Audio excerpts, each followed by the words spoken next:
இன்று காலை அமர்வு 2ற்கு டாக்டர் ஆர் சீனிவாசன்சி அவர்கள் வருகை புரிந்தார்கள். இந்நிகழ்ச்சிக்கும் அவர்களே நமக்கு வழிகாட்டுவார்கள். சகோதர சகோதரிகளே, இங்கு இருப்பவர்கள் எல்லாம் நாம் எல்லாம் ஆசிரியர்கள். மகாத்மா காந்தியினுடைய சத்திய சோதனை நீங்கள்லாம் கொஞ்சம் பேராவது வாசித்திருப்பீர்கள் என்று நினைக்கின்றேன். குறைந்தபட்சம் அந்த இளம் பருவத்து கதை, ஆரம்ப காலத்தில் அவர் என்ன பண்ணார், இளைஞனா மாணவனாக இருக்கும்போது என்பதை பற்றி நாம் வாசிக்காவிட்டாலும் கேள்விப்பட்டிருப்போம். அதில் மகாத்மா காந்தி கூறிய சில விஷயங்களை நான் நினைவுபடுத்துவதற்காக சொல்லுகின்றேன். உண்மை பேச வேண்டும் என்பது காந்தியினுடைய ஒரு லட்சியங்கள்ல ஒண்ணு. அதுதான் அவருக்கு மிக பிரதானமான லட்சியமாக வாழ்நாள் முழுக்க இருந்தது. சத்தியமே கடவுள் என்றெல்லாம் கூறினார். ஆனால் இந்த உண்மை பேச வேண்டும் என்ற கருத்து அவருக்கு எப்படி தோன்றியது என்று அவருடைய வாழ்க்கை வரலாற்றில் குறிப்பிடுகிறார். அரிச்சந்திர நாடகத்தை நான் பார்த்தேன். ஒரு மன்னன் தனது ராஜாங்கத்தையும் தனது குடும்பத்தையும் கூட உண்மை பேசுவதற்காக துறந்து விடலாம் என்கின்ற விஷயம் எனக்கு அப்போது புரிந்தது.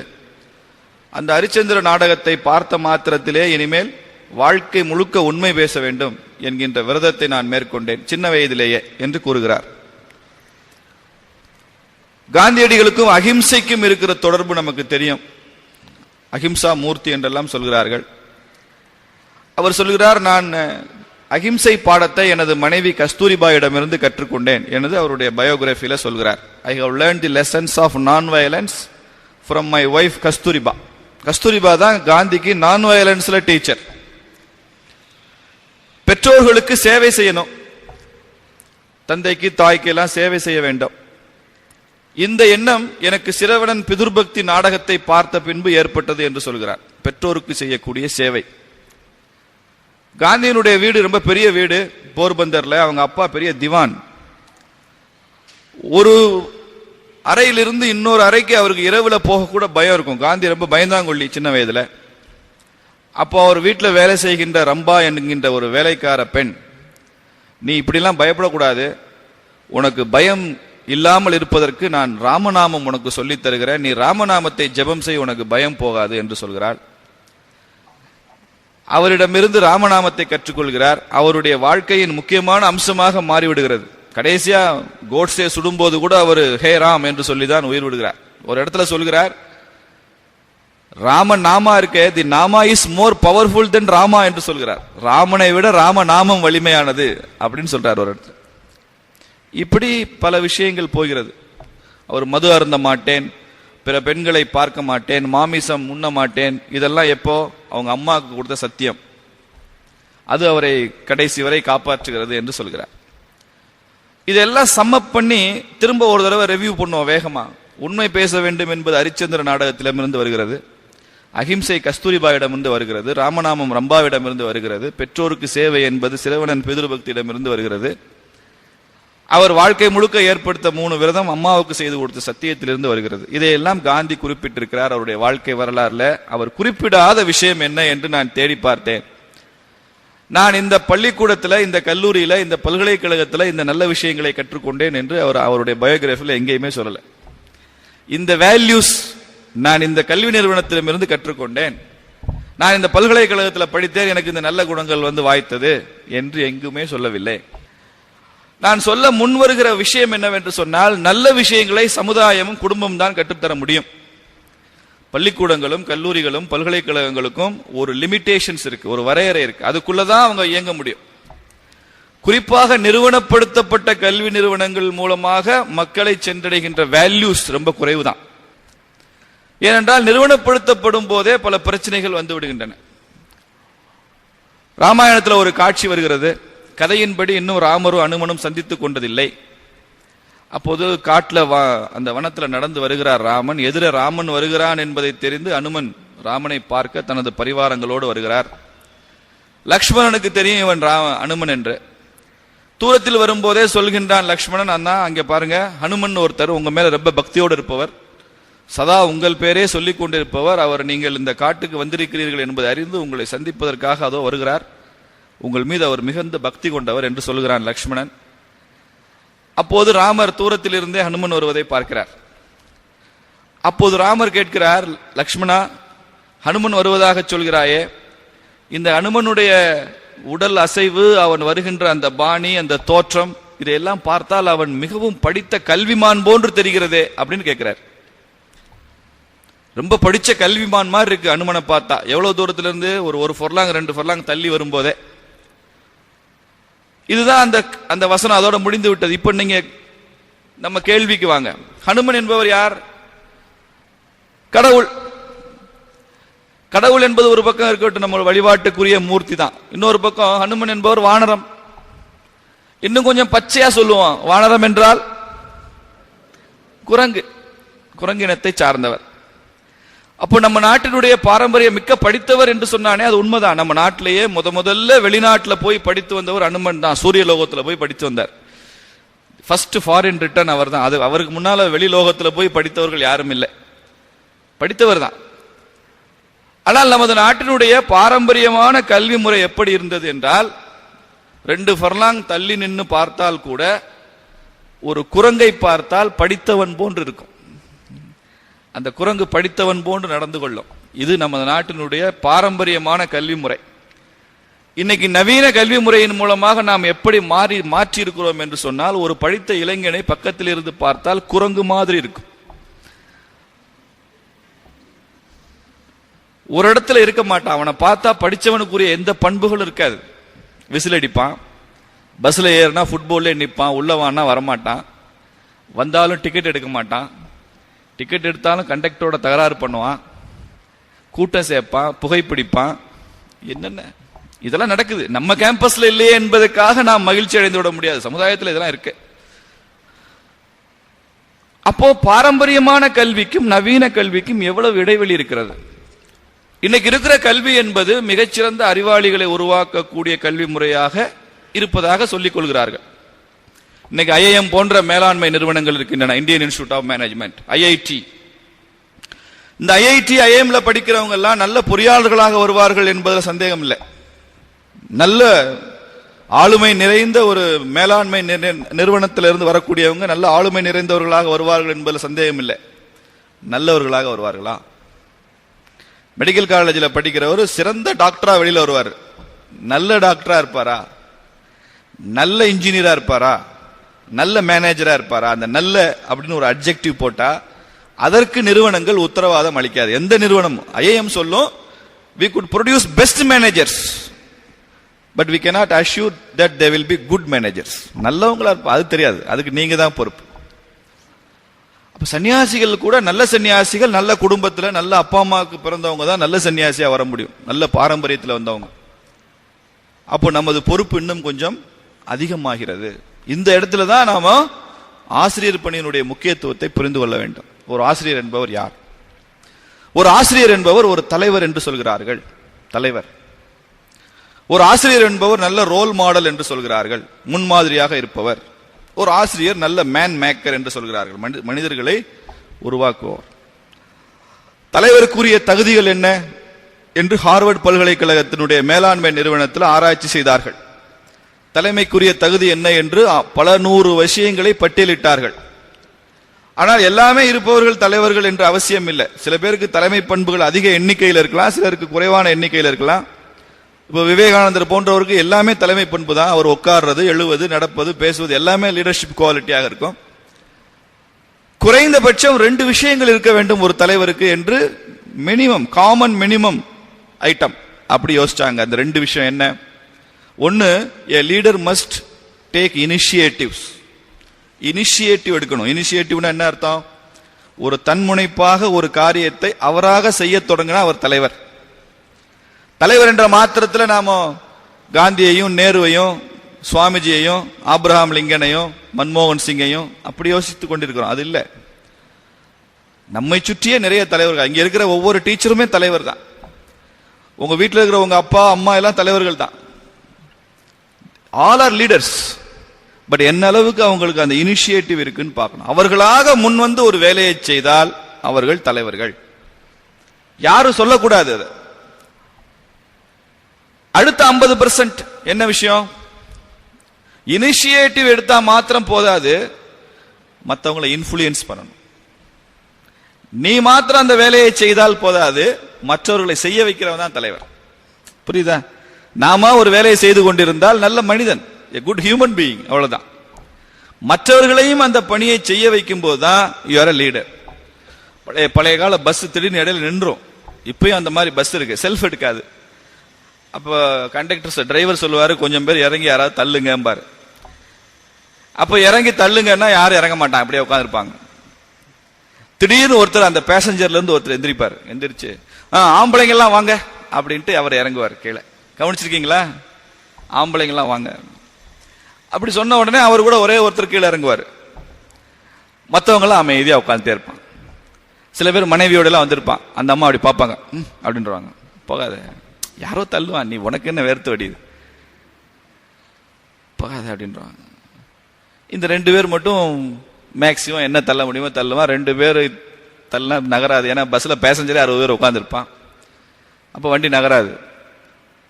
இந்த ஆம்பளைங்க எல்லாம் வாங்கன்னு சொல்லி ஒருத்தர் இறங்கினாரு, அவர் he becomes a leader. ஏன்?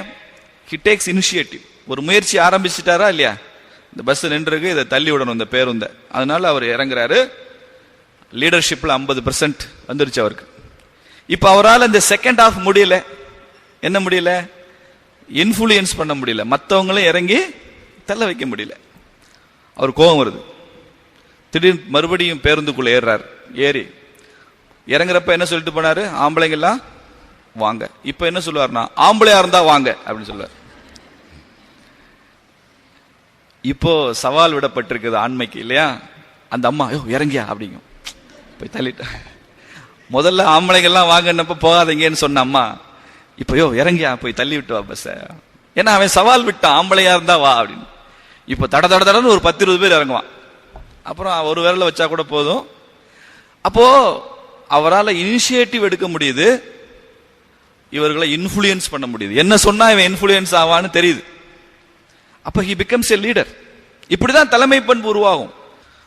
அந்த மாதிரி தலைவர்கள் அங்கங்க உருவாகணும். a teacher is a leader because you must take initiative and you must influence your students and your colleagues and even your management. நீங்க அதை பண்ணிதான் ஆகணும். நீங்க தலைவர்கள் என்பதை நீங்கள் ஒத்துக்கொள்ள வேண்டும். சுவாமிஜி சொல்கிறார், விவேகானந்தர், you must work like owners not like slaves என்று சொல்கிறார். எஜமானனை போல வேலை செய்யுங்கள், அடிமைகளை போல அல்ல அப்படின்னு சொல்றார். அது என்ன எஜமானனை போல வேலை செய்யுங்கள், அடிமைகளை போல அல்ல? எனக்காவது இது விவேகானந்தருடைய ஸ்டேட்மெண்ட். இதை யோசிச்சு பார்த்திருக்கமா? எஜமானனை போல வேலை செய்யறதுன்னா, நாளைக்கு ஒரு பிரைவேட் கம்பெனில போய் வேலை செய்றீங்க, ஒரே ஒரு எஜமானன் தான் இருக்க முடியும். நானும் எஜமானனா? ஆமா, நீ எஜமானன் தான். எஜமானனை போல வேலை. இன்னைக்கு நம்ம டாபிக்கே அதுதான், எஜமானனை போல் வேலை செய்வோம், அடிமைகள் போல அல்ல. எஜமானனை போல வேலை செய்வதற்கான முதல் தகுதி நாம் தலைவர் என்பதை ஏற்றுக்கொள்ளணும்.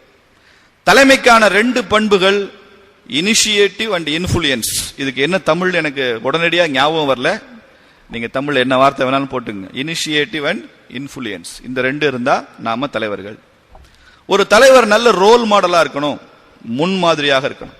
அவரை பார்த்து பல பேர் கற்றுக்கொள்ளணும். ஒரு இன்ஸ்பெக்டர் கிளாஸுக்கு போனாரா, அவர் கேட்டாரா, how does this fan work அப்படின்னு கேட்டாரா, இந்த ஃபேன் எப்படி வேலை செய்யுது? ஒரு மாணவன் எழுத சொன்னா, because of electricity sir. Electricity? ஆமா, because of electricity this light works, this fan works. அடுத்த மாணவனை கேட்டார், how does this fan work? Because of electricity sir. Then student after student எல்லாரும் என்ன சொல்றான்? Electricity electricity. அவருக்கு ரொம்ப கோவம் வந்தது. யார் who is your physics teacher அப்படின்னு கேட்டார்.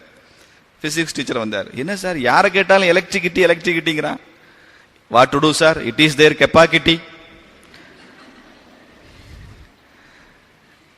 Now you understand from where this electricity comes, from capacity.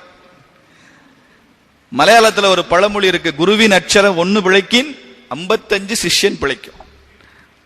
போர்டில் வாத்தியார் ஒரு வார்த்தையை தப்பா எழுதி, ஒரே ஒரு எழுத்தை தப்பா எழுதிட்டாருன்னா 55 ஸ்டூடெண்ட் அதை தப்பா எழுதி வச்சிருப்பான் நோட்ல. 55 மிஸ்டேக்கு ஒரு மிஸ்டேக் காரணமா இருக்கு. அதனால என்ன சொல்கிறார்கள், ஒரு ஆசிரியர் 100% நல்லவராக இருந்தால் மாணவர்கள் 50% நல்லவங்களா இருப்பாங்களாம். ஒரு ஆசிரியர் 50% கெட்டவராக இருந்தால் மாணவர்கள் 100% கெட்டவர்களா இருப்பாங்க. Because evil is more powerful than good. தீமைக்கு நன்மையை விட அதிகமான சக்தி இருக்கு. அது ரொம்ப வேகமா பரவும். தீமை செய்தியை விட வதந்தி ரொம்ப வேகமா பரவும். சமுதாயம் நீங்கள் என்ன பேசுகிறீர்கள் என்று பார்ப்பதில்லை, நீங்கள் என்ன செய்கிறீர்கள் என்றுதான் பார்க்கும். ஆணும் பெண்ணும் எப்படி பழகணும், எப்படி ஒரு கண்ணியமான உறவு இருக்கணும் ஆணுக்கும் பெண்ணுக்கும். நீங்க என்ன வேணாலும் கிளாஸ்ல லெக்சர் எடுங்க, இது கோ எஜுகேஷன் ஸ்கூல் தானே, பண்ணுங்க. அவனுக்கு அதெல்லாம் காதுல விழும். பட் நீங்க உங்க கலீக்ஸோட எப்படி பழகுறீங்கன்னு பார்ப்பான், எந்த அளவு கண்ணியமா இருக்கீங்கன்னு பார்ப்பான். டீச்சர் எப்படி பழகுறார், எப்படி பேசுறார். நான் சொல்றதெல்லாம் உண்மைங்க. பல இடங்கள்ல டீச்சர்ஸ் தான் ராங் ரோல் மாடலா பல பள்ளிக்கூடங்கள் இருக்காங்க. So we must be the right role models. சமுதாயம் நாம் செய்வதை பார்க்கும், நாம் சொல்வதை கேட்காது. இது இரண்டாவது முக்கியமான point. Then we must be the man makers. மனிதர்களை நாம தான் உருவாக்குறோம். எவரெஸ்ட் சிகரத்துல தபி மிலாங்னு ஒருத்தன் ஏறணும், அருணாச்சல பிரதேசத்துக்காரன். அந்த தபி மிலாங்க்கு 20-25 வயசு இருக்கும். அவனிடம் பத்திரிகையாளர்கள் கேள்வி கேட்கிறார்கள், நீ எப்படிப்பா அருணாச்சல பிரதேசல இருந்து இப்படி எவரெஸ்ட்ல ஏறணும்னு உனக்கு இவ்வளவு பெரிய இன்ஸ்பிரேஷன்? அவன் சொன்னா, ராம் யாதவ்னு ஒரு ஆசிரியர் இருந்தார் எனக்கு, நான் இந்த வெற்றியை அவருக்கு தான் சமர்ப்பிக்கிறேன். நான் ஒரு 10-11 வயது எனக்கு இருக்கிறப்போ எங்க வகுப்புல பாடம் நடத்தி கொண்டிருந்த அந்த ராம் யாதவ், இந்த இருக்குது எவரெஸ்ட் மலை, இமயமலை, நம்ம நாட்டில் இருக்கிற மலை, இது உலகத்தில் உள்ள அத்தனை பேர் வந்து இந்த எவரெஸ்ட்ல ஏறி பெயர் பெறுகிறானே, நம்ம ஊருக்காரனால இந்த எவரெஸ்ட்ல ஏற முடியாதான்னு ஒரு கேள்வி கேட்டாரு. எனக்கு ரோஷம் பொத்துக்கிட்டு வந்தது. ஏன் நம்ம நாட்டில் இருக்குது இந்த எவரெஸ்ட், நாம ஏற முடியாதா? அமெரிக்காவில் வந்து டென்சிங் வந்து ஏறுறான், வேற யாரோ வர்றாங்க, ஏன் நாம் ஏறினால் என்ன என்று வேகம் வந்தது, ஏறினேன். இன்னைக்கு அந்த ராம் மாதவ் உயிரோடு இல்ல, ராம் யாதவ் செத்து போயிட்டாரு அந்த ஆசிரியர். ஆனாலும் அந்த வெற்றியை அவர் ஆசிரியருக்கு சமர்ப்பிக்கிறார். He is a man maker. எத்தனையோ பேர் டாக்டர் ஆகலாங்க. ஒரு டாக்டர் இன்னொரு டாக்டரை உருவாக்க முடியாது, தெரியுமா உங்களுக்கு? யார் உருவாக்க முடியும்? ஒரு ஆசிரியர் தான் ஒரு டாக்டரை உருவாக்க முடியும். பெரிய டாக்டர் MD MS என்னென்னமோ இருக்கு, ரைட்? அவர் பையனை டாக்டர்னு அறிவிச்சிருவார். அவரு அவன் ஒரு மெடிக்கல் காலேஜில் போகணும், அங்கே ஒரு ஆசிரியர் அவருக்கு பாடம் நடத்தணும், மெடிக்கல் ப்ரொஃபஸரா இருக்கலாம். அவரு அந்த பேராசிரியர்கிட்ட படிச்சாதான் அவன் டாக்டர். இன்னைக்கு அருண் ஜேட்லி, கபில் சிபில் எல்லாம் புகழ்பெற்ற வழக்கறிஞர்கள் சுப்ரீம் கோர்ட்ல. அவங்க நினைச்சா கூட அவங்க பிள்ளைங்களை வழக்கறிஞர் ஆக்க முடியாது, ஒரு ஆசிரியர் தான் வழக்கறிஞர் ஆக்க முடியும். So you are very powerful. நீங்க தான் உருவாக்குறீங்க. யார வேணாலும் நாம தான் உருவாக்குறோம். எவ்வளவு பெரியவங்களுக்கும் உருவாக்க முடியாது, நாம தான் மேன் மேக்கர்ஸ். இது நாம புரிஞ்சுக்கணும். So we are the role models, we are the man makers and we are the leaders. இந்த எண்ணம் இருக்கணும். அப்பதான் we must work like owners அர்த்தம். எஜமானனை போல வேலை செய்வதற்கு இந்த எண்ணங்கள் தேவை. நான் ஒரு புதிய சமுதாயத்தை உருவாக்குகிறேன், நான் முன்மாதிரியாக வாழ்ந்து காண்பிப்பேன், நான் தலைவர். சாதாரண ஆள் இல்லை, நான் தலைவர். எனக்கு சம்பளம் 1000 ரூபாயா இருக்கலாம், 50,000 ரூபாயா இருக்கலாம், அது தட் இஸ் டிஃபரெண்ட். நான் தலைவர். பல பேர் சொல்றாங்க, கவர்மெண்ட்ல ஏன் அதிகம் பேர், கவர்மெண்ட்ல அதிக சம்பளம், அதனால அங்க போக வேலைக்கு போக விரும்புறாங்க. ஹையர் பேனா தான் ஹையர் மோட்டிவேஷன் அப்படிங்கிறாங்க. நான் கேட்பேன், ஆசிரியராக இருக்கும்போது நான் ஒரு அரசாங்க பள்ளியில வேலை செய்யணும்னு நினைக்கிறேன். நானும் அப்படித்தான் நினைப்பேன். ஆனால் நமது பிள்ளைகளை தனியார் பள்ளிக்கூடத்துல தான் சேர்த்து விடணும்னு நினைக்கிறோம். என்ன காரணம்? தனியார் பள்ளியில தான் மோட்டிவேட்டட் டீச்சர்ஸ் இருப்பாங்க, நல்ல டீச்சர்ஸ் இருப்பாங்க. அப்ப நான் ஒரு டாக்டராக இருந்தால் அரசு மருத்துவமனையில பணிபுரிகிற டாக்டரா இருக்க விரும்புவேன். நான் ஒரு நோயாளியா இருந்தா தனியார் மருத்துவமனையில போய் அட்மிட் ஆகிக்குவேன். நான் ஒரு டிரைவர் கண்டக்டர் வேலைக்கு போனா நான் அரசு ஓட்டுநரா, அரசு நடத்துனரா இருக்க விரும்புவேன். நான் ஒரு பயணியாக இருந்தால் தனியார் பஸ்ல ஏறுவேன். அப்போ பயனாளிகளுக்கு அதிகமாக நன்மைகளை கொண்டு சேர்ப்பது அரசாங்கம் இல்லை. இன்னைக்கு அரசாங்கம் அது திவாலாகி போய், காலாவதி ஆகி போய், கையாலாகாத தனமாக அது எப்படியோ ஒரு இருக்கு. அது ஏன் இருக்கு என்பது தெரியல. நாம் தனியார் நிறுவனத்தில் ஒரு ட்ரஸ்டுக்கு வேலை செய்யறோம். நமக்கு சமுதாயத்தினுடைய அதிக பயனாளிகளை உருவாக்குற வாய்ப்பு நமக்கு அரசாங்க பள்ளி அதிகம். சம்பளம் வேணா அரசாங்க பள்ளியோட குறைவா இருக்கலாம், நமக்கு பொறுப்பும் நமது கீர்த்தியும் புகழும் தனியார் நிறுவனத்துல அதிகமாக பரவும். இப்ப நான் சாஸ்திரா பல்கலைக்கழகத்துல இல்லாம அரசு பல்கலைக்கழகத்துல இருந்தேன்னா என்னுடைய திறமைகள் 50% மங்கித்தான் போயிருக்கும். இப்ப தனியார் நிறுவனத்தில் இருக்க நான் பெருமை. அதனால இந்த அடிப்படை பண்புகளை நாம் எஜமானன் போல வேலை செய்வதில் முக்கியம் என்பதை நாம் தெரிந்து கொள்ள வேண்டும். அடுத்த முக்கியமான விஷயம் நமது ஆட்டிடியூட், மனோபாவம். ராஜராஜ சோழன் பெரிய கோயில் கட்டி கொண்டிருந்தான். ஒரு நாள் மாலையில எப்படி வேலை நடக்கிறது என்பது பார்ப்பதற்காக வந்தான். சிற்பிகள் சிலை செதுக்கி கொண்டிருக்கிறார்கள். ராஜராஜ சோழன் மன்னன் மாறு வேடத்தில் வருகிறான். மன்னர்கள் மாறு வேஷத்துல தான் வருவாங்க.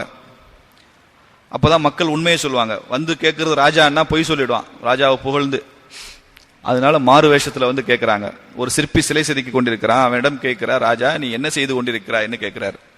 அவன் ஒரு மாதிரி பார்க்கறான். என்ன சிலை செதுக்கிட்டு இருக்கோம், என்ன செய்யறான்னு கேட்கிறான்னு. ஐயா நான் ஏதோ கல்லை உடைச்சிட்டு இருக்கேன் ஐயா, நீ வேற வந்து உயிரை வாங்காத. இன்னைக்கு சாயங்காலம் வேலை முடிச்சாரா மேஸ்திரி 300 ரூபாய் சம்பளம் தருவாரு, டாஸ்மாக் கடையை வேற சீக்கிரம் மூட சொல்லியிருக்கான், அதனால என்னை தொந்தரவு பண்ணாயா போயான்னு சொல்.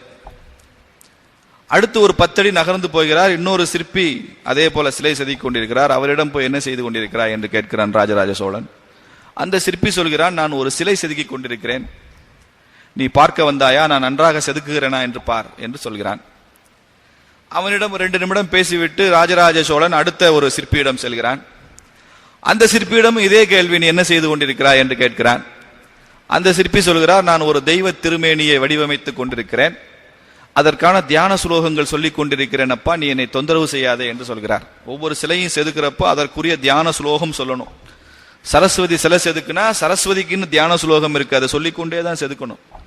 லக்ஷ்மி சிலை செதுக்குனா லக்ஷ்மி தியான சுலோகம் இருக்கு. சாதாரண விஷயம் இல்லை. நம்ம நாட்டில் ஒன்னொன்னுக்கும் பின்னால ஒரு பெரிய உடல் மனம் அத்தனை ஈடுபடணும் அதுல. அடுத்து ஒரு சிற்பியிடம் போய் பேசுகிறான், என்ன செய்து கொண்டிருக்கிறாய் என்று கேட்கிறான். அவன் சொல்கிறான், எனது ராஜா பல ஆயிரம் வருஷங்கள் நிலைத்து நிற்கக்கூடிய ஒரு பெரிய கோவில் கட்டி கொண்டிருக்கிறார், அந்த கோவிலுக்காக நான் வேலை செய்து கொண்டிருக்கிறேன் என்று சொல்கிறான். 4 பேருமே சிற்பிகள் தான். 4 பேருமே செய்து கொண்டிருந்த செயல் ஒன்றுதான். 4 பேருக்குமே அன்று மாலை ஆகிவிட்டால் ஒரே சம்பளம் தான், 300 ரூபாய் சம்பளம். சரியா? ஆனா 4 பேருடைய ஆட்டிடியூடும் டிஃபரண்ட். ஒருத்தன் தான் கல்லுடைத்துக் கொண்டிருப்பதாக நினைக்கிறான், ஒருத்தன் சிலை செய்வதாக நினைக்கிறான், ஒருவன் தெய்வ திருமேனியை செதுக்கி கொண்டிருப்பதாக நினைக்கிறான், ஒருவன் ஒரு பிரம்மாண்டமான ஆலயம் எழுப்பி கொண்டிருப்பதாக நினைக்கிறான். இப்ப நம்ம எல்லாருமே இங்க ஆசிரியர்கள் தான், எல்லாருக்குமே ஒரே சம்பளம் தான், எல்லாருக்கும் ஒர்க்கிங் ஹவர்ஸ் ஒண்ணுதான். பட் என்ன ஆட்டிடியூட்டோட நாம இருக்க போறோம், எந்த மாதிரியான மனோபாவத்துடன் நாம் இந்த கல்வி நிறுவனத்திலே பணியாற்ற போகிறோம் என்பது ரொம்ப முக்கியம். நான் கேட்பது, உங்களது ஆசிரியர் பணியை நீங்கள் எப்படி பார்க்கிறீர்கள்? ஏதோ சம்பளத்துக்கு வேலை செய்வதாக இருக்கலாம், கல்யாணம் வரைக்கும் ஒரு பாஸ் டைம். பல இடங்கள் அப்படிதான் இருக்கு, இங்க அப்படி இருக்க முடியாது. திருமணம் ஆகிற வரைக்கும் 1 வருஷம் 2 வருஷத்துக்கு வந்துட்டு போலாம், அதுக்கப்புறம் பார்த்துக்கலாம் அப்படி நினைக்கலாம். அல்லது கணவனுடைய வருமானம் பத்தல, கொஞ்சம் ஸ்கூலுக்கு போனா ஒரு வருமானம், எல்லாமே உண்மைதான், எதுவுமே தப்புன்னு நான் சொல்ல மாட்டேன். எல்லாம் கல்லுடைக்கிறதும் கரெக்ட் தான், பிரம்மாண்டமான ஆலயம் எழுப்புவோம் என்பது கரெக்ட் தான். ஆனால் நாம் உயர்ந்த எண்ணத்தோடு உயர்ந்த மனோபாவத்தோடு வேலை செய்ய செய்ய நம்மகிட்ட இருக்கிற எனர்ஜி இருக்கு, எனர்ஜி லெவல், ஆற்றலுடைய அளவு அதிகரித்து கொண்டே போகும், அதிகரித்து கொண்டே போகும். ஒரு கல்லை தூக்குறப்ப நீ சாதாரணமா தூக்குங்க, அதுக்கும் அரோகரா அப்படின்னு சொல்லிட்டு அந்த கல்லை தூக்குங்க, 2க்கு வித்தியாசம் இருக்கா இல்லையா? 4 பேர் சேர்ந்து அரோகரா வெற்றிவேல் முருகனுக்குன்னு சொல்லுங்க, பழனிக்கு படி ஏறப்போ கால் வலிக்காது. நீங்க மார்னிங் ஜிம்ல எக்ஸசைஸ் பண்ற மாதிரி அந்த ஸ்டெப்பர் மாதிரி ஒவ்வொரு படியா ஏறினீங்கன்னா ஒரு 50 படி ஏறணும்னு வலிக்குமா இல்லையா? ஆனா அதே இது அவன் ஏறான், வெற்றிவேல் முருகனுக்கு அரோகரா அரோகரா அரோகராங்கிற, அவனுக்கு 600 படி ஏறினா கூட கால் வலிக்கல. என்ன காரணம்னா அந்த ஆட்டிடியூட் டிஃபர்ஸ். அப்ப நாம் உயர்ந்த ஒரு லட்சியத்திற்காக வேலை செய்கிறோம் அப்படிங்கிற எண்ணம் ஆசிரியர்களுக்கு மாத்திரம் இல்லைங்க, இந்த நாட்டில் அட்டெண்டரா இருக்கிறவங்களுக்கு கூட வரணும், ஸ்வீப்பருக்கு வரணும், ஸ்கெவெஞ்சருக்கு வரணும். அப்பதான் இந்த நாடு வல்லரசு. வல்லரசுன்னா ஏதோ 2 அணுகுண்டு போட்ட உடனே ஒரு வல்லரசு நாடு ஆகிவிட முடியாது. வல்லரசு என்றால் இந்த நாட்டினுடைய மனித வளம். ஒவ்வொருவரும் நான் உயர்ந்த லட்சியத்திற்காக, இந்த தேச நிர்மாணத்திற்காக பணியாற்றுகிறேன், ஒரு புதிய சமுதாயத்தை உருவாக்குவதற்காக வேலை செய்கிறேன், இந்த திருப்பூர்ல ஒரு பெரிய கல்வி புரட்சி உருவாக வேண்டும் என்பதற்காக நான் வேலை செய்கிறேன். என்னிடம் 18 ஆண்டுகளாக இந்த பள்ளிக்கூடத்தில் படித்து போன மாணவர்கள் இந்த சமுதாயத்தில் ஒரு பெரிய வித்தியாசமான ஒரு மாணவர்களாக அவங்களுடைய பிஹேவியர் எல்லாம் இருக்கிறது. அதற்கு காரணம் இந்த ஆசிரியர்கள் தான். அப்படிப்பட்ட மனோபாவத்துடன் வேலை செய்ய வேண்டும் அப்படின்னா உங்களுடைய எனர்ஜி லெவல் கூடிரும். அதே ஒர்க்கிங் டைம், அதே 8 மணி நேரம் தான் வேலை செய்வீங்க அல்லது 10 மணி நேரம் தான் வேலை செய்வீங்க, ஆனா அந்த 10 மணி நேரத்தோட அவுட்புட் அதிகமா இருக்கும். சலிப்போடு வேலை செய்வதை விட களிப்போடு வேலை செய்யணும். உயர்ந்த லட்சியத்துக்காக வேலை செய்யறோம்னு யோசிச்சு பாருங்க, அடுத்த நிமிஷம் உங்க எனர்ஜி மாறிடும். வீட்டுல வருஷம் பூரா சமைக்கிறோம், என்னைக்காவது போர் அடிச்சிருக்கா? போர் அடிக்கிறது இல்லை. அப்படி என்னைக்காவது போர் அடிக்குதுன்னா வீட்டுல அன்னைக்கு என்ன நடக்கும் தெரியும். உயர்ந்த ஆட்டிடியூடோட வேலை செய்யறோம் நாம. அந்த உயர்ந்த ஆட்டிடியூட் நமக்கு இருக்கணும். ஆங்கிலத்தில் 2 வார்த்தை இருக்கு. டியூட்டின்னு ஒரு வார்த்தை, ரெஸ்பான்சிபிலிட்டின்னு ஒரு வார்த்தை. கேள்விப்பட்டிருக்கீங்களா? இந்த 2 வார்த்தைக்கு என்ன வித்தியாசம்? டியூட்டிக்கும் ரெஸ்பான்சிபிலிட்டிக்கும். டியூட்டினா என்ன, ரெஸ்பான்சிபிலிட்டினா என்ன? For which you are paid. நாம எதற்காக சம்பளம் வாங்குறோமோ அதான் டியூட்டி. ரெஸ்பான்சிபிலிட்டி இருக்க, for which you will not be paid. உங்களுக்கு சம்பளம் இருக்காது அதுக்கு, பட் நீங்க அந்த ரெஸ்பான்சிபிலிட்டி எடுத்துக்கணும். புரியுதா? இப்போ உதாரணம் சொல்றேனே, இப்போ ஒரு வாட்டர் டேப் இருக்கு, எங்கேயோ ஒரு இடத்துல லீக் ஆகி தண்ணி கொட்டிட்டே இருக்கு. Is it your duty to know is it your duty to put off the tap? No, உங்க டியூட்டி இல்லை. ஏன்னா இந்த கேம்பஸ்ல ஒரு பிளம்பர்னு ஒருத்தர் இருப்பார், அல்லது எலக்ட்ரிஷியன் ஒருத்தர் இருப்பார். அவரோட டியூட்டி தான் பைப்பை சரி பண்றது. But it is your responsibility. நீங்க பொறுப்பு அதுக்கு. நீங்க என்ன பண்ணணும்? யார்கிட்ட சொல்லுவீங்களுக்கு தெரியாது. பிளம்பர்கிட்ட சொல்லலாம், அல்லது உங்க பிரின்சிபல்கிட்ட சொல்லலாம், ஆபீஸ்ல சொல்லலாம். சொல்லி அதை வந்து சரி பண்றாரான்னு பார்க்கணும். சார் தண்ணி எங்க போயிட்டு இருக்கு சார். ஹோம்ஒர்க் பண்ணிட்டு வரல உங்க சப்ஜெக்ட், நீங்க கேட்கலாம், ஏன் ஹோம்ஒர்க் பண்ணல கேட்கலாம். That is your duty. சரியா? அந்த குழந்தை, அந்த பொண்ணை, +2 படிக்கிற அந்த பொண்ணை கண்ட்ரோல் பண்றதுக்கு, கேள்வி கேட்கறதுக்கு, ஏன் பண்ணலன்னு கேட்கறதுக்கு உரிமை இருக்கு உங்களுக்கு. இருக்கா இல்லையா? இருக்கு. கிளாஸ் முடிஞ்சு வெளியில போற அந்த பொண்ணு சம்பந்தம் இல்லாம ஏதோ ஒரு ஆட்டோ டிரைவரோட, ஒரு மினி பஸ் டிரைவரோட அவ பேசி சிரிச்சுக்கிட்டே இருக்கிறா. அதை பார்த்தா உங்களுக்கே தெரியுது, ஏதோ ஒரு தவறான ஒரு இது மாதிரி தோணுது. உண்மையா இருக்கலாம், பொய்யா இருக்கலாம், உங்க சந்தேகம் வருது. மறுநாள் கூப்பிட்டு, கிளாஸ் முடிஞ்சா நேரா வீட்டுக்கு போக வேண்டியதானே, ஏன் தேவையில்லாம வெளியில நின்று சம்பந்தம் இல்லாம யார்ட்ட பேசிட்டு இருக்கேன்னு கேட்கறீங்க. That is your responsibility. That is not your duty. You are not expected to question that girl, but you are responsible. புரியுதுங்களா? அப்போ டியூட்டிங்கிறது லிமிட்டெட். அதுக்கு நமக்கு சம்பளம் கொடுத்துருவாங்க, வேலையை பார்த்துட்டு போயிடலாம். But responsibility is unlimited. என்னுடைய மாணவர்கள், இது எனது சமுதாயம், எனது நாடு அப்படிங்கிற அந்த ஓனர்ஷிப் இருக்க. ஒரு நிறுவனத்தினுடைய ஓனர் யார் வேணாலும் இருக்கலாம், பட் ஓனர்ஷிப் எல்லாருக்கும் உண்டு. ஓனருக்கும் ஓனர்ஷிப்புக்கும் வித்தியாசம் இருக்கு. இப்ப சாஸ்திரா பல்கலைக்கழகம் இருக்கு, அதனுடைய ஓனர் யாருன்னா அதுக்கு ஒரு ட்ரஸ்ட் இருக்கு, அதுக்கு ஒரு மேனேஜிங் ட்ரஸ்ட் எல்லாம் இருக்காங்க, அவங்களுடைய அதுதான் ஓனர் அவங்க. பட் எனக்கு ஓனர்ஷிப் இருக்கு சாஸ்திரால. இது யாருடைய நிறுவனம் என்பதற்கு ஒரு சின்ன டெஸ்ட் வைப்போம். அந்த கேள்விக்கு நீங்க பதில் கண்டுச்சா இந்த விவேகானந்த வித்யாலயா யாருடைய நிறுவனம்னு தெரியும். இப்ப இது யாருடைய நிறுவனம் கேட்டா என்ன சொல்லுவீங்க? ட்ரஸ்டிகளுடைய நிறுவனம் சொல்லுவீங்களா? இல்ல யாரோ சில பேருடைய தொழிலதிபர்கள் அவங்களுடைய நிறுவனம் சார்னு சொல்லுவீங்களா? ஏதோ ஒரு பதில் வரும்.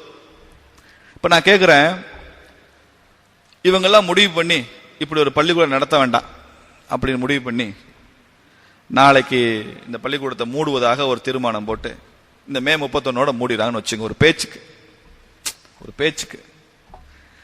அதனால பாதிக்கப்பட போறது யாரு? இந்த நிறுவனம் மூடப்பட்டு விட்டால் உடனடி பாதிப்பு யாருக்கு? ட்ரஸ்டிகளுக்கா, ஆசிரியர்களுக்கா, மாணவர்களுக்கா, திருப்பூர் சமுதாயத்திற்கா, பாரத நாட்டுக்கா? சொல்லுங்க பார்க்கலாம். எல்லாருக்கும் பாதிப்பு. ட்ரஸ்டிகளுக்கு கொஞ்சமான பாதிப்பா இருக்கும். புரியுதா? ஒரு தொழில் நிறுவனமா இருந்தாலும் சரிதான், கல்வி நிறுவனமா இருந்தாலும் சரிதான். அந்த நிறுவனம் அந்த இடத்துல இல்லைன்னா யாரெல்லாம் பாதிப்புக்கு உள்ளாகிறாங்கன்னு பாருங்க. அவங்களுக்கு தான் அந்த நிறுவனம் சொந்தமானது. அவங்கெல்லாம் அந்த நிறுவனத்தினுடைய நலன்ல அக்கறை கொண்டிருக்கணும்.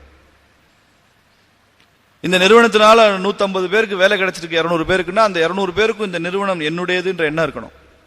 இந்த நிறுவனத்தில் ஒரு 5000 மாணவர்கள் படிக்கிறார்கள் என்று சொன்னால் அந்த 5000 மாணவர்கள், 5000 பெற்றோர்களுக்கு இது என்னுடைய பள்ளி நிறுவனம், இதனுடைய நலன்கள் எனக்கு அக்கறை இருக்கு, பொறுப்பு இருக்கு, அந்த எண்ணம் வேணும்.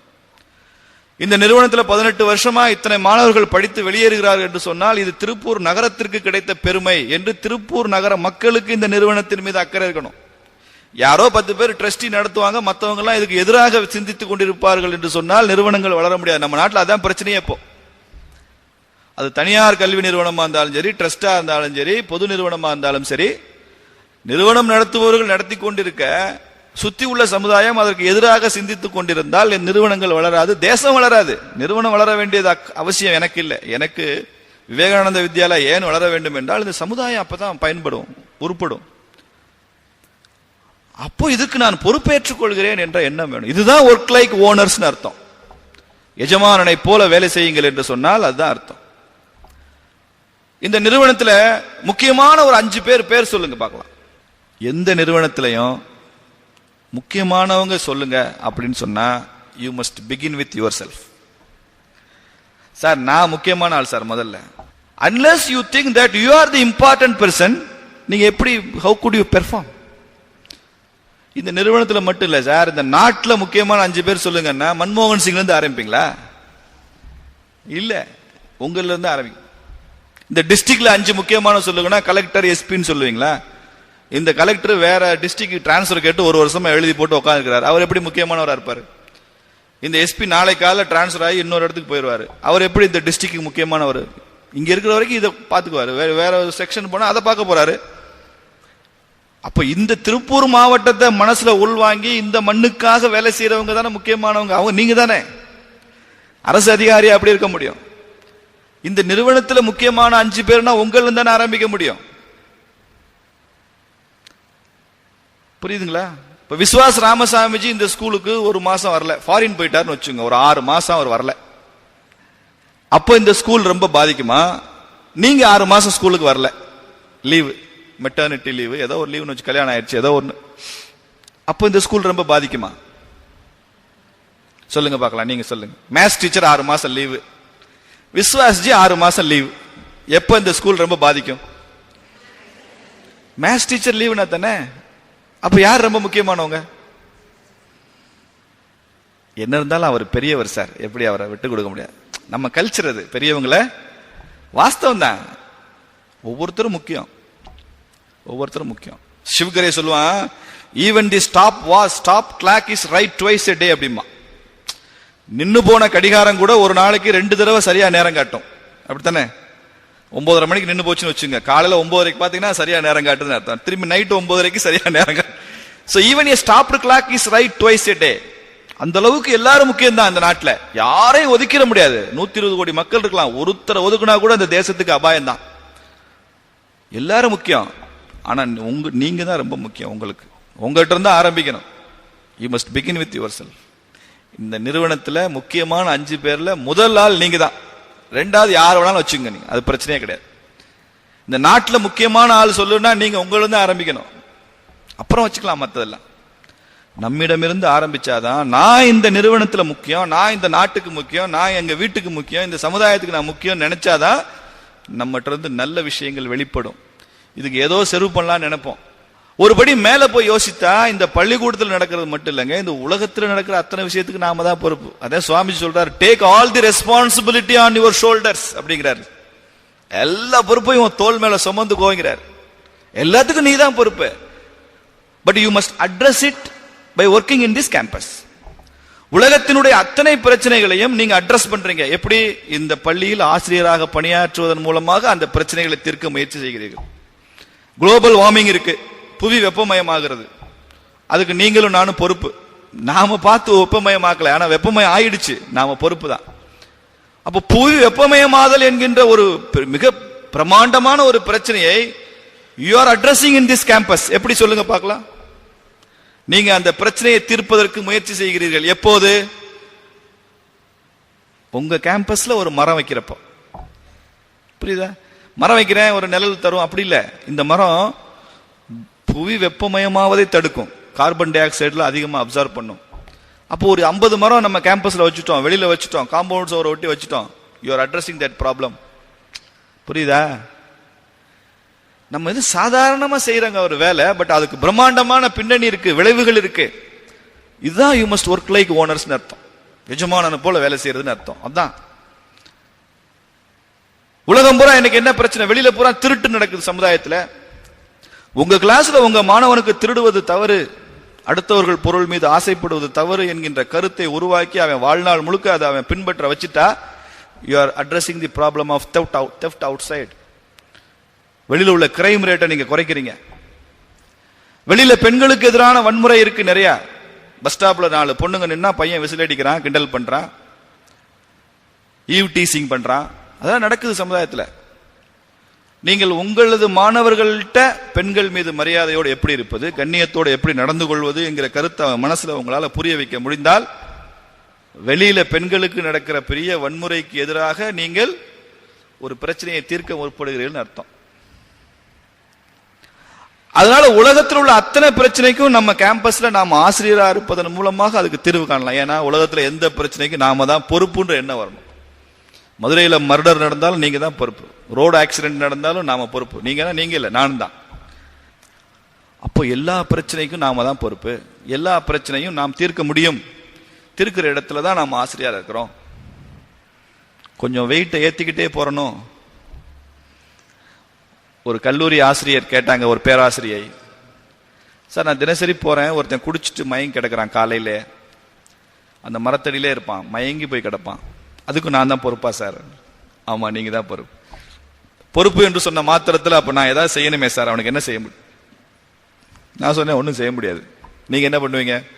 தினசரி ஸ்கூலுக்கு வரும்போது ஒருத்தன் 9 மணிக்கு வாசல்ல மயங்கி குடிச்சிட்டு கிடக்குறான், என்ன பண்ண முடியும்? நீங்க என்ன பண்ணுவீங்க சொல்லுங்க பார்க்கலாம்? ஒன்றும் பண்ண முடியாது. போலீஸுக்கு சொல்லலாம், எத்தனை நாளைக்கு சொல்றது, மறுநாளும் அப்படி இருப்பான். அப்ப நான் என் பொறுப்பை எப்படி நிறைவேற்றுவது? என்னால் செய்ய முடியாது, எனக்கு இயலாம இருக்க. நான் சொன்னேன், அப்ப கூட உங்க பொறுப்பை நீங்கள் நிறைவேற்றுவதற்கு ஒரு வழி இருக்கு. என்ன வழி? அந்த அம்மா சொன்னாங்க, நான் தினசரி ஆட்டோல போவேன்னாங்க. ஆட்டோல போறீங்கல்ல, அவனை பார்க்குறீங்கல்ல? ஆமா. பார்த்துட்டு அதுக்கப்புறம் ஸ்கூலுக்கு போக எவ்வளவு நேரம் ஆகும்? ஒரு 2-3 நிமிஷம் ஆகும் சார். அந்த 2-3 நிமிஷமும் இப்படி குடிகாரனா இருந்து இப்படி எல்லாம் மனித பண்பு இல்லாம சீரழிஞ்சிருக்கானே, இவனுக்கெல்லாம் நல்ல புத்தியை கொடு இறைவான ஆண்டவனை பிரார்த்தனை பண்ணுங்க. அது ரெஸ்பான்ஸ். நீங்கள் உங்கள் பொறுப்பை நிறைவேற்றி விட்டீர்கள் அர்த்தம். பிரேயருக்கு பலன் இருக்கா இல்லையா? ஒண்ணுமே செய்ய முடியாட்டி கூட ஒரு பிரார்த்தனை பண்ணலாம்ல. அப்போ என்ன அர்த்தம்? நாம அந்த பொறுப்பை ஏற்றுக்கொண்டோம்னு அர்த்தம். பக்கத்து வீட்டுக்காருக்கு உடம்பு சரியில்லை, நம்ம பிரேயர்ல அவருக்கு உடம்பு சரியாகணும்னு கும்பிட்டா என்ன அர்த்தம்? அவர் மேல நம்ம வச்சிருக்கிற அக்கறை, அன்பு, அதெல்லாம் தானே அந்த பிரார்த்தனை மூலமாக வெளிப்படுகிறது. அப்போ நாம் நமது பொறுப்பை நிறைவேற்றி விட்டோம் என்று அர்த்தம். அதனால பொறுப்புகள் unlimited, endless, infinite. Duty is very limited. சும்மா 10 மணிக்கு 9 மணிக்கு வந்து சாயங்காலம் 6 மணி வரைக்கும் ஒரு 8 மணி நேரம் 9 மணி நேரம் நீங்க கடுமையா உழைக்கிறீங்க ஆசிரியரா, அது டியூட்டி. அதுக்கு ஏதோ ஒரு சம்பளம் ஒவ்வொரு நிர்வாகத்துல இருந்தும் அதை கொடுக்குறாங்க. டியூட்டிக்கு ஒரு ரிவார்டு கிடைச்சிருது, முடிஞ்சு போச்சு. பொறுப்பு முடியவே முடியாது. Till our death responsibility is going on. இந்த கருத்தை நீங்க ஒத்துக்கிறீங்களா நான் சொல்றத? சார் கெட்டவன் எல்லாம், கெட்ட விஷயங்கள் எல்லாம் பிடிவாதமா அதை செய்து கொண்டிருக்காங்க. ஒருத்தன் குடிக்கிற பழக்கம் உள்ளவன், அவன் வீட்டுல மனைவி குடிக்காதேன்னு சொல்றா, பிள்ளைங்க குடிக்காதேன்னு சொல்லுது, சில நண்பர்கள் குடிக்காதேன்னு சொல்றான். குடியை கெடுக்கணும் டாஸ்மாக்ல போர்டும் போட்டிருக்கான், நீ குடிக்காதேன்னு டிஸ்கரேஜ் தான் பண்றான் டாஸ்மாக் கடையில கூட. ஆனாலும் கூட அவன் பிடிவாதமாக குடிக்கிறான், பிடிவாதமா சீட்டு விளையாடுறான், பிடிவாதமா லஞ்சம் வாங்குறான். கெட்டது செய்யறவன்லாம் இவ்வளவு பிடிவாதமாக இருக்கிற ஒரு சமுதாயத்துல நல்லது செய்யறவங்களும் பிடிவாதமா இருக்க வேண்டாமா? நீங்க பிடிவாதமா உண்மை பேச வேண்டாமா? பிடிவாதமா நேர்மையா இருக்க வேண்டாமா? பிடிவாதமா கடுமையா உழைக்க வேண்டாமா? நாம என்ன பண்ணிடுறோம்? கெட்டவன் பிடிவாதமா இருக்கான், நல்லவன் மாத்திரம் காம்ப்ரமைஸ் பண்ணிக்கிறோம். விடுப்பா, நம்மளால முடியாது. நேர்மையாத்தான் இருந்தேன், 1 வருஷம் இருந்து பார்த்தேன், முடியல. பிடிவாதமாக நாமும் செய்யும் போதுதான் நல்ல விளைவுகள் வரும். சமுதாயம் நன்றாக இருந்தா தான் நாம நன்றாக இருக்க முடியும். இப்ப நான் உங்ககிட்ட சில கேள்விகள் மாத்திரம் கேட்பேன், A, B ரெண்டுல ஒண்ணுதான் டிக் பண்ணணும், சரியா? You want your life to be successful or fruitful? உங்களது வாழ்க்கை வெற்றிகரமாக இருக்க வேண்டும் என்று நினைக்கிறீர்களா, பயனுள்ளதாக இருக்க வேண்டும் என்று நினைக்கிறீர்களா? See, we assume many things. நாம என்ன நினைக்கிறோம்னா, போட்டி நாமளா கற்பனை பண்றோம். சக்சஸ் பெரிய விஷயம் என்னன்னா, இன்னொருத்தனுடைய தோல்விதான் நம்முடைய வெற்றின்னு நினைக்கிறோம். இன்னொருத்தன் தலை மேல ஏறி ஆணி அடிக்கிறதா நாம ஜெயிச்சுதான் நினைக்கிறோம். ரோட்ல போயிட்டு இருக்கிறோம், புது பைக் வாங்கி இருக்கிறான், போயிட்டு இருக்கிறான், இன்னொருத்தன் ஓவர்டேக் பண்றான். இவன் என்ன நினைக்கிறான், நம்ம ஒண்டி ஓவர்டேக் பண்ணிட்டான். அப்ப இவனுக்கு ஒரு வேகம் தேவையில்லையே, அந்த வேகம். அவன் ஏதோ அவசரமா ட்ரெயினை பிடிக்க போலாம், நமக்கு அந்த அவசரம் இல்லை. நீ 60 போ, அவன் 70 போனா உனக்கு என்ன? அதுல யாராவது இந்த பொண்ணுங்க ஸ்கூட்டில ஓவர்டேக் பண்ணிடுச்சுன்னா அவனுக்கு ரொம்ப ரோஷம் பொத்துட்டு வந்துடும். ஒரு பொம்பளை பிள்ளை முன்னே நம்மளை ஓவர்டேக் பண்ணிட்டா, பைக் வச்சிருந்து என்ன பிரயோஜனம் சார்? இவன் unnecessarily you confuse. இந்த சக்சஸ்ங்கிறது நல்ல வார்த்தை, but it often comes with confusion. இந்த ஃப்ரூட்ஃபுல்லுக்கும் சக்சஸ்ஃபுல்லுக்கும் பெரிய வித்தியாசம் இல்லைன்னு தான் நான் நினைப்பேன். ஆனா சக்சஸ்ல நிறைய கன்ஃபியூஷன் இருக்கிறதுனால we must go for safe option, fruitful life. உங்க அப்பாவுக்கும் அம்மாவுக்கும் நீங்க ஏன் கடைசி வரைக்கும் அவங்கள மனசுல வச்சு போற்றுகிறீர்கள்? It's not that they have lived successfully, they lived fruitful life. அப்படித்தானே? உங்க அம்மா உங்க பாட்டி எல்லாம் பயனுள்ள வாழ்க்கை வாழ்ந்தாங்க. அதனால தானே பெருசா அவங்க போட்டோவெல்லாம் வச்சு வருஷத்துக்கு ஒரு தடவை திதி கொடுத்து தர்ப்பணம் பண்ணி என்னவோ பண்றோம். சக்சஸ்ங்கிறது ஒருத்தன் ஜெயிப்பான் ஒருத்தன் தோப்பான்னு நம்ம புரிஞ்சுக்கிறதுனால தான். வின் வின், நீயும் ஜெயிக்கலாம் நானும் ஜெயிக்கலாம். அதுக்கு சாத்தியம் இருந்தா சக்சஸ்ஃபுல் லைஃப் நல்லது. இல்லைன்னா ஃப்ரூட்ஃபுல் ஆப்ஷன் தான் சேஃப் ஆப்ஷன். இல்லைன்னா இந்த மாதிரி தேவையில்லாத போட்டி வரும். கையை பிரினா ஒட்டச்சு பிரிச்சிருவோம். புரியுதுங்களா? நம்ம அப்படி we are conditioned, our mind has been conditioned in that way. The purpose of our life is being well off or well being. சொல்லுங்க, இதுல என்ன option? A, option B. being well off, வசதியாக வாழ்வது. well being, நன்றாக நலமாக வாழ்வது. பல பேர் வசதியா வாழ்வதையும் மகிழ்ச்சியாக வாழ்வதையும் நாம குழப்பிக் கொள்கிறோம். வசதியாக வாழ்வதற்கு நிறைய பணம் தேவை, ரொம்ப வசதியாக வாழ்வதற்கு ரொம்ப பணம் வேணும். மகிழ்ச்சியாக வாழ்வதற்கு நீங்கள் பணம் இருந்தாலும் குறைவாக இருந்தாலும் நிறைய பணம் இருந்தாலும் சந்தோஷமா இருக்கலாம். அதுக்கு ஒரு மனோநிலை தான் தேவை. புரியுதா? அதனால பீயிங் வெல் ஆஃப் இல்ல லைஃபோட அப்ஜெக்டிவ், வெல் பீயிங், நன்றாக இருப்பது. இப்ப அமெரிக்காவோட பொருளாதாரத்தை எல்லாம் ஜிடிபியில மெஷர் பண்றோம். பூட்டான் ஒரு நாடு இருக்கு, கிராஸ் ஹாப்பினஸ் இண்டெக்ஸ்ங்கிறான். கிராஸ் ஹாப்பினஸ் இண்டெக்ஸ்னா மகிழ்ச்சியை அளவீடாக வைத்து அந்த நாட்டோட பொருளாதாரத்தை அளவிடுறாங்க.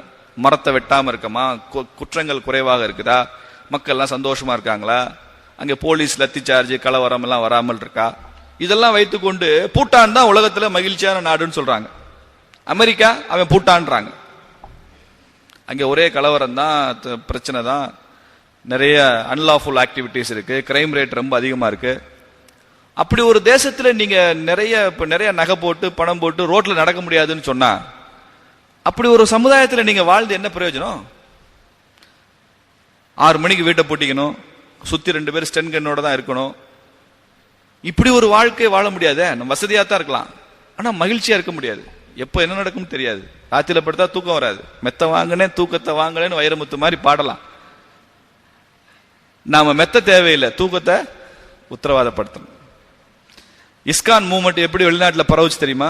ஹரே ராம ஹரே கிருஷ்ணா. பிரபுபாதா அமெரிக்கால போய் ஒரு பூங்காவில் ஆடிக்கிட்டே இருந்தார். ஒரு வயசான கிளம் இப்படி உட்காந்து பார்த்துட்டே இருந்துச்சு.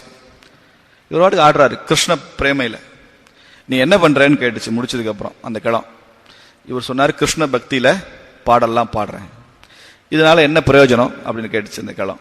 இவர் சொன்னாரு, முக்தி கிடைக்கும், மோட்சம் கிடைக்கும், என்னமோ வரிசையா சொன்னார். அதெல்லாம் எனக்கு வேணாம், தூக்கம் வருமா அப்படின்னு கேட்டு.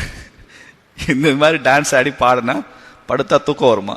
ஏன்னா அந்த கிளத்துக்கு 15 வருஷமா தூக்கம் போச்சு, தூங்கவே இல்லை. இவர் சொன்னாரு தூக்கமும் வரும். அப்ப எனக்கு சொல்லி கொடுத்தாரு. திரும்பி 2 நாள் கழிச்சு நான் வருவேன், நீ இங்க இருக்கணும், தூக்கம் மட்டும் வரல பாத்துக்கோ. அந்த கிழமை திரும்பி 2 நாள் கழிச்சு வந்துச்சு. ஒரு பெரிய டாக்குமெண்ட்லாம் எடுத்து வந்துச்சு. என் சொத்தெல்லாம் இனிமே உனக்கு தான். ஏன்? இந்த கிருஷ்ண பக்தி பிரேமையில நான் பாடி நீ சொன்ன மாதிரி ஆடினா என்னாலுக்கு அப்படி ஒரு தூக்கம், ஆனந்தமய கோஷம். அவனால் நம்பவே முடியல.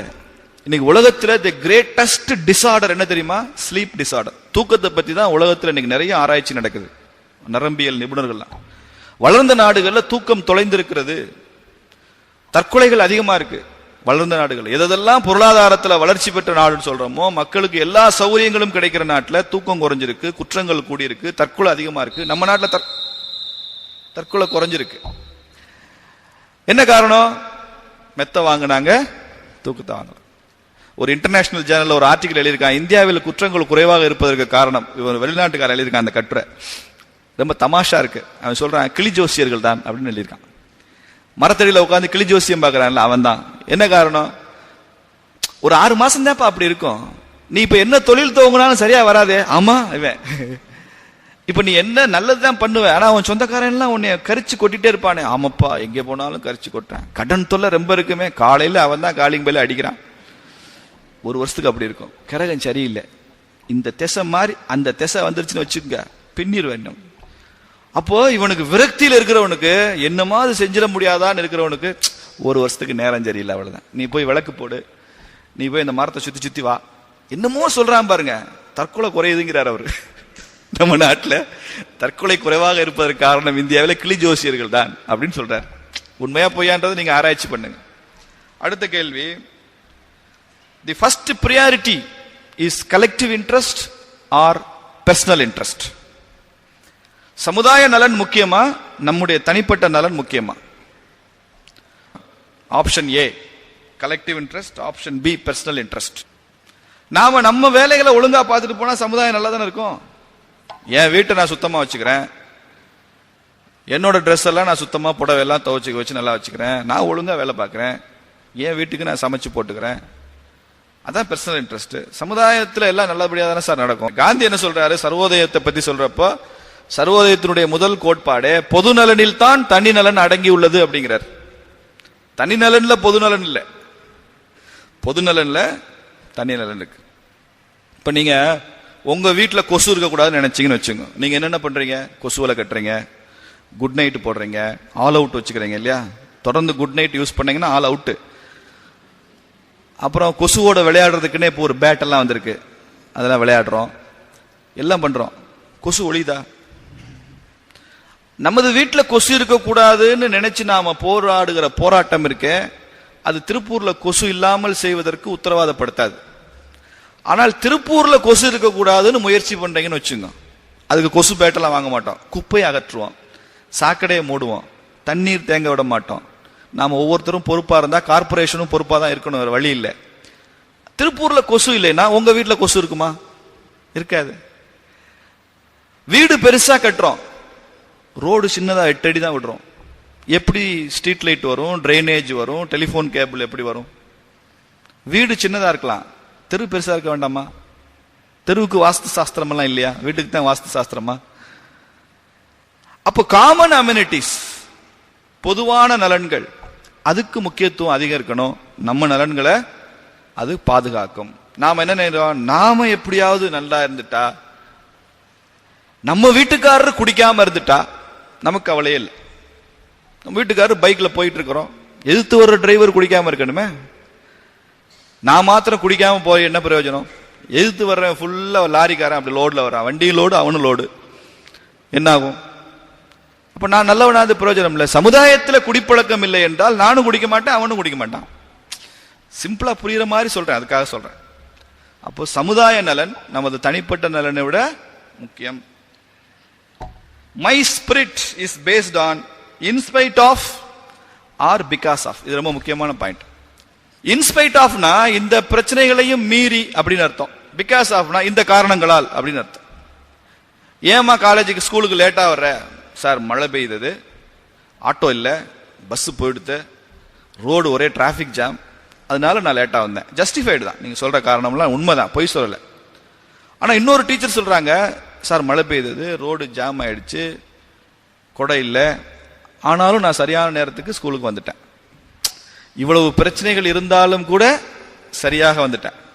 இந்த பிரச்சனைகளின் காரணமாக என்னால் வர முடியவில்லை. அப்படி 2 பேர் சொல்றாங்க. நீங்க பிரின்சிபல் சீட்ல இருந்தா எந்த ஆசிரியரை உங்களுக்கு பிடிக்கும்?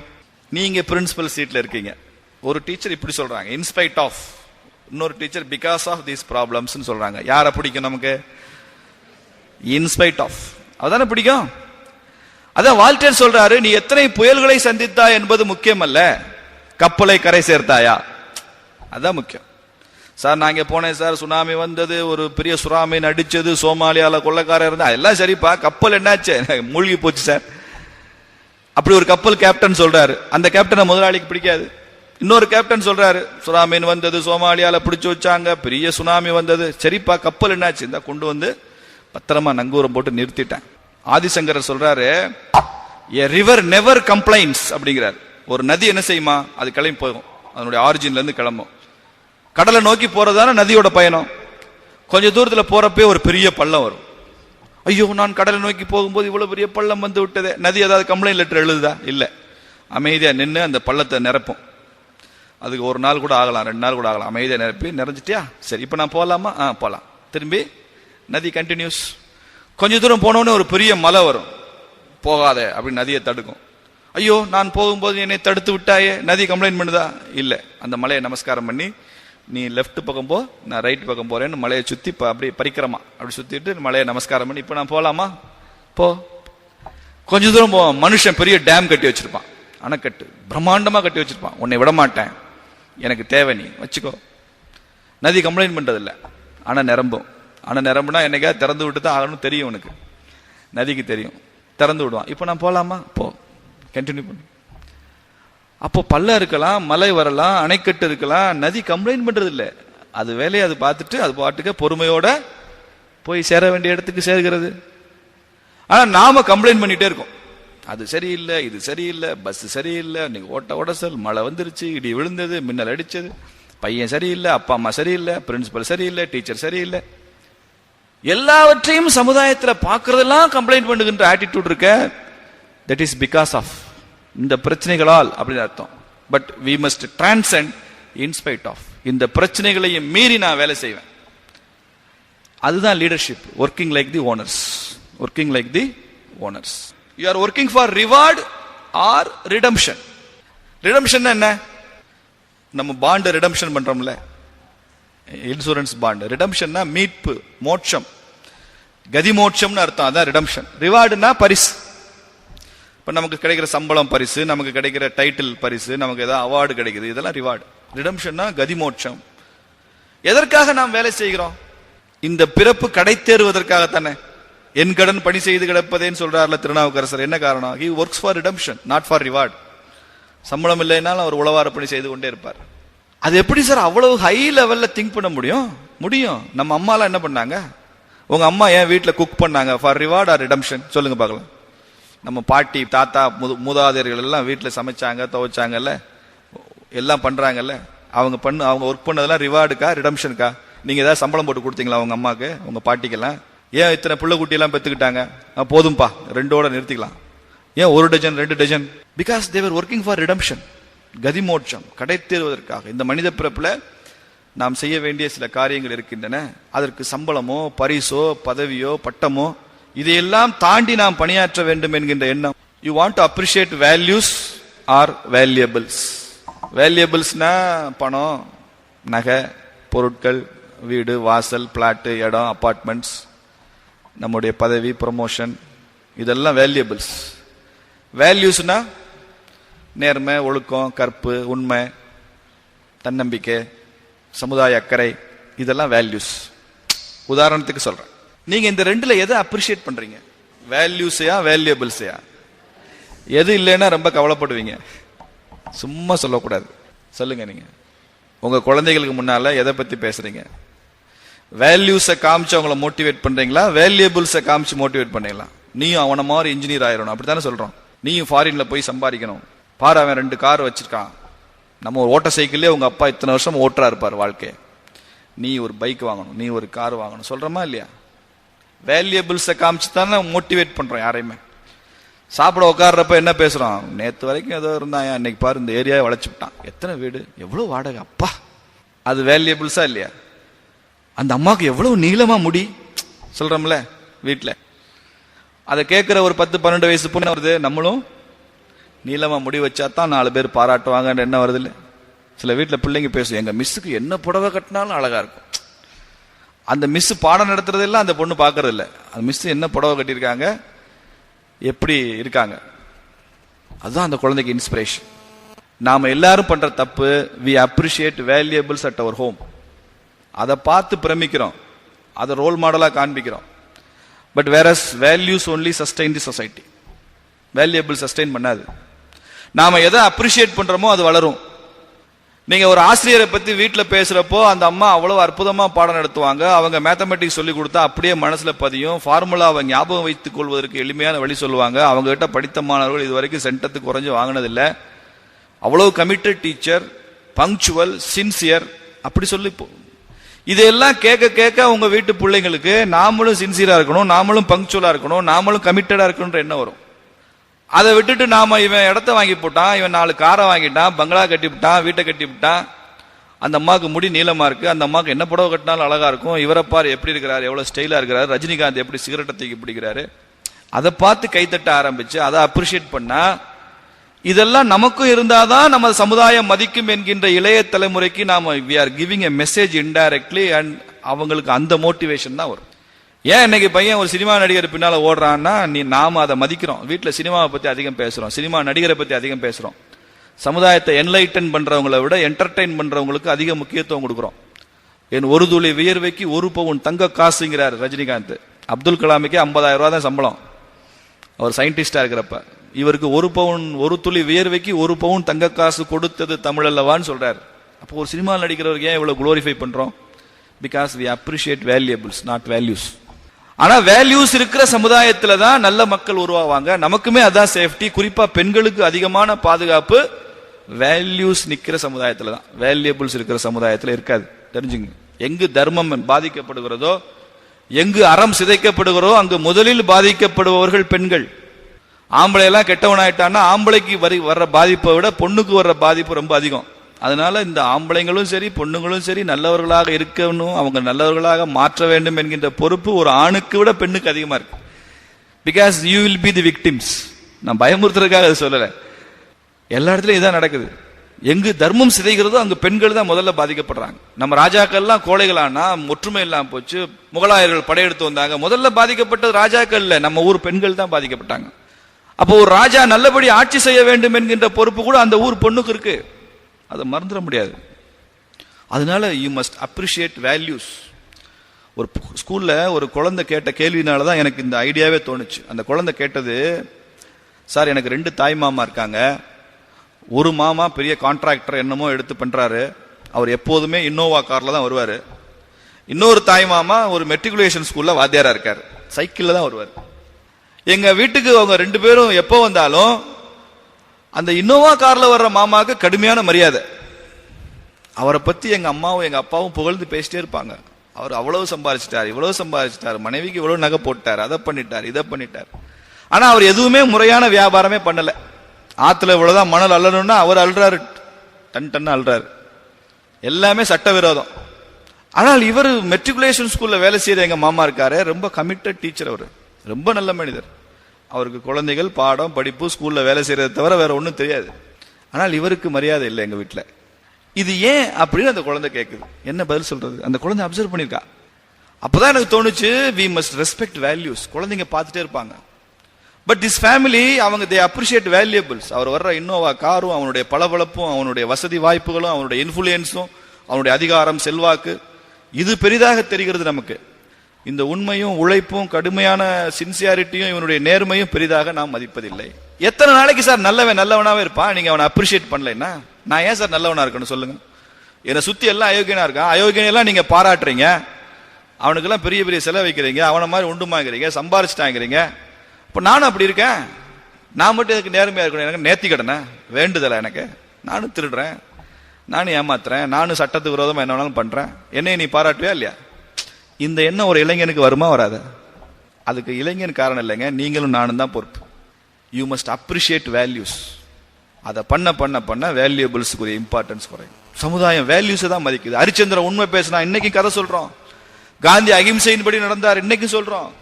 விவேகானந்தர் தன்னை மனைவியாக ஏற்றுக்கொள் என்று சொல்ல ஒரு பெண்ணை கூட நான் உன்னை தாயாக பார்க்கிறேன்னு சொன்னார், இன்னைக்கு ஊர் ஊரா அதை சொல்றோம். வேல்யூஸை தான் வெளியே சொல்ல முடியும்.